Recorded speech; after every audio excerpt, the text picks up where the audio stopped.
What if the very foundation upon which you built your financial hopes for the Iraqi dinar and Vietnamese dong is not just shaky, but a complete and utter fabrication? Meticulously constructed to keep you chasing a phantom that the entire United States banking industry has already declared does not exist. The shocking, gut-wrenching truth that the guru ecosystem desperately hopes you will never discover is that the official, publicly available policy documents from Chase, Wells Fargo, and Bank of America for the year 2025 don't just vaguely ignore the dinar and dong, they actively and explicitly exclude them from any form of retail transaction, categorizing them alongside other high-risk, non-convertible, or even demonetized currencies that are not welcome over their counters. Isn't a matter of bank tellers being uninformed. It is a matter of corporate policy, federal regulatory compliance, and international financial law. These institutions are bound by a complex web of rules from the Office of the Comptroller of the Currency, OCC, the Federal Reserve, and FinCEN, designed precisely to prevent the kind of uncontrolled mass currency exchange that the revaluation fantasy promises. Imagine the logistical impossibility for a moment. A revaluation of the dinar to even a fraction of a dollar would instantly create millions of theoretical millionaires descending upon bank branches simultaneously. The US financial system, a bastion of stability and order, would be thrown into absolute chaos. There is no secret protocol for this because, from the perspective of macroeconomic reality, such an event is not a possibility. The bank's steadfast refusal to deal in these currencies is not a strategic secret. It is a rational, necessary defense mechanism against a scenario that exists only in the digital echo chambers of the speculative community. Every whisper you hear about internal memos, trained teams in secret locations, or updated forex screens is a deliberate and probable falsehood designed to create a veneer of legitimacy and, most crucially, a sense of imminent action that keeps you invested both emotionally and financially in the narrative. The reality is far more mundane and far more definitive.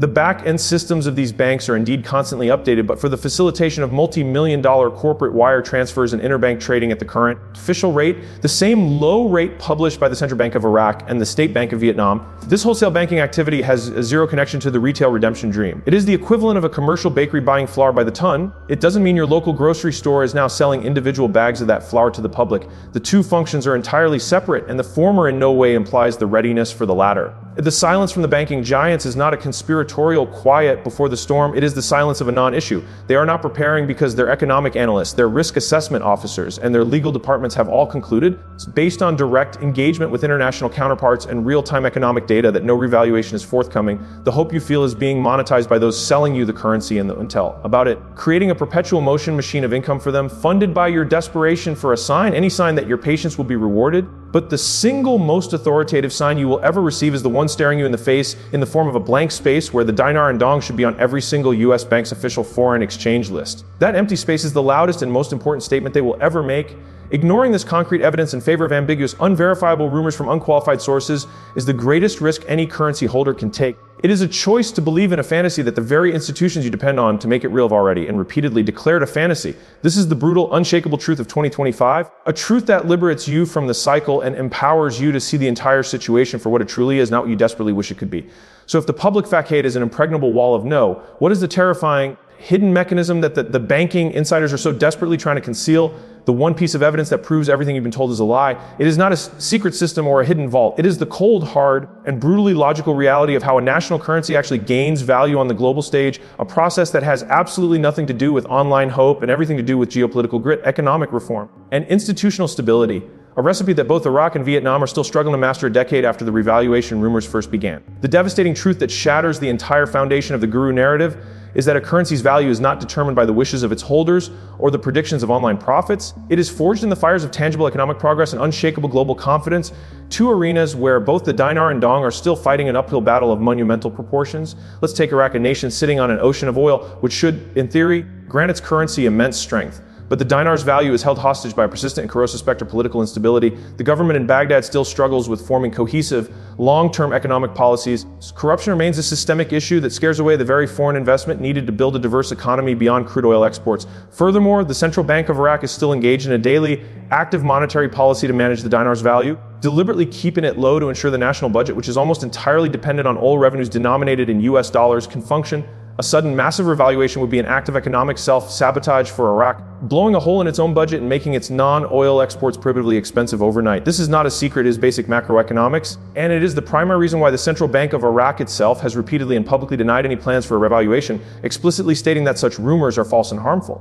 Now let's turn to Vietnam, a country often hailed as an Asian tiger with a booming economy. Its progress is real, but its currency, the dong, is deliberately managed by the State Bank of Vietnam to be stable and competitive, not to skyrocket in value. Why? Because Vietnam's entire economic miracle is built on being a manufacturing hub for the world. Its exports from textiles to electronics rely on a competitively priced currency to keep orders flowing in from the United States, Europe, and China.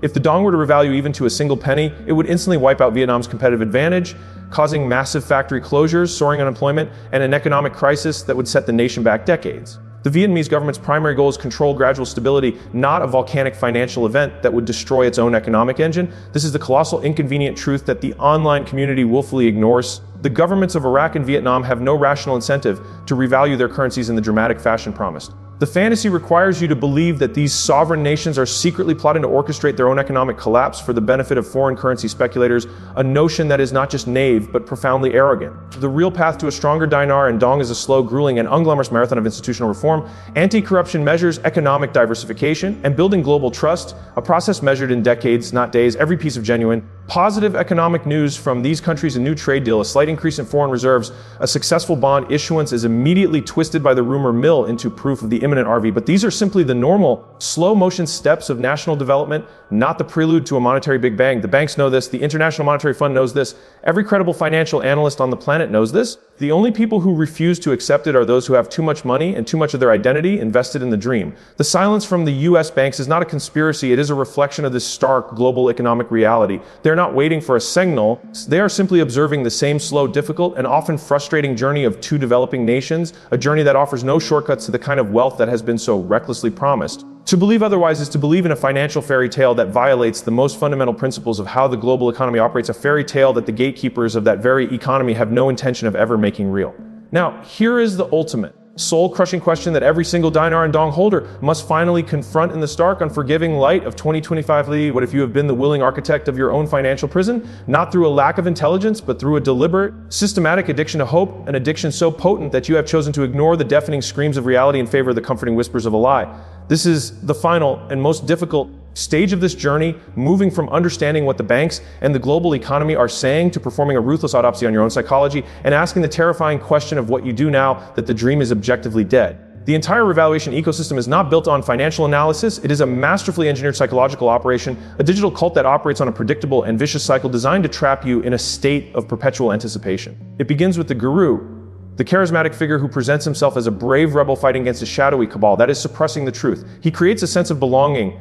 And this versus the mentality where believers are the enlightened few and skeptics are sleep or disinformation agents. Then comes the constant drip feed of intel, vague, cryptic, and utterly unverifiable snippets of information that create a dopamine loop of excitement. A bank source whispered something, a foreign diplomat was seen somewhere, a digital screen glitched out for a moment. Each morsel is presented as a world-shaking revelation, but is deliberately ambiguous enough to be non-falsifiable. This is followed by the date, a specific day when everything will supposedly happen. The community buzzes with euphoric energy.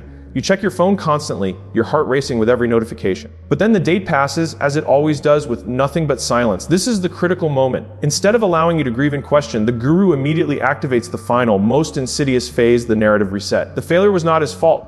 It was the work of the dark forces who postponed the event at the last second due to your collective positive energy or new last-minute document that requires verification. You, the investor, are not a victim of his falsehood. You are a hero in a grander, more protracted battle. Your disappointment is reframed as a test of your faith. To question the narrative now is to side with the enemy. To sell your currency is an act of betrayal. This cycle, guru until date, failure, reset, repeats ad infinitum. And with each revolution, you sink deeper, investing not just more money, but more of your very identity into the prophecy. Letting go now would mean admitting that the years of waiting, the money spent, the conversations with family were all for nothing.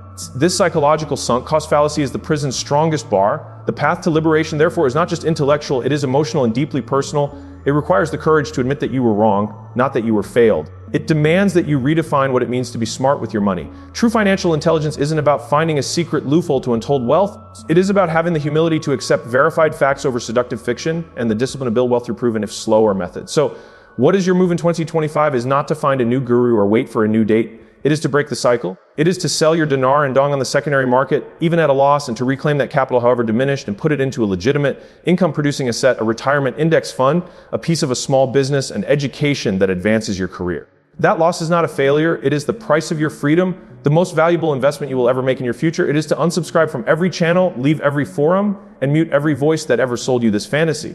It is to finally look at the world not as you wish it were, but as it truly is, and to build a real, tangible, and secure financial future from that unshakable foundation. The dream was a phantom, but your ability to wake up and build something real with the time and resources you have left is the most powerful asset you have ever possessed. This is your moment of truth, your financial intervention. The evidence is undeniable, the psychology is laid bare, and the power to change your future is now entirely in your hands. This is not the end of your journey. It is the beginning of a new, authentic one built on reality. I need you to do one thing right now, a single action that will be your first step toward financial clarity. So go to your browser and in the search bar type how to build a sustainable investment portfolio for beginners. Or what are low-cost index funds? Read one article from a reputable source like Investopedia or The Balance. This one, simple act of seeking real. Educational information is your declaration of independence from the fantasy. If this video gave you the courage to face the truth, then your support is vital to this channel's mission of cutting through financial deception. Please subscribe and hit the notification bell. We are committed to providing evidence-based, reality-driven analysis to protect you from scams and empower your genuine financial growth. Like this video, if you are ready to break the cycle, share it with one person you care about who needs to hear this message, and let me know in the comments one positive step you will take this week with your finances. Your real financial future starts today, not on some mythical date on a calendar. Let's build it together.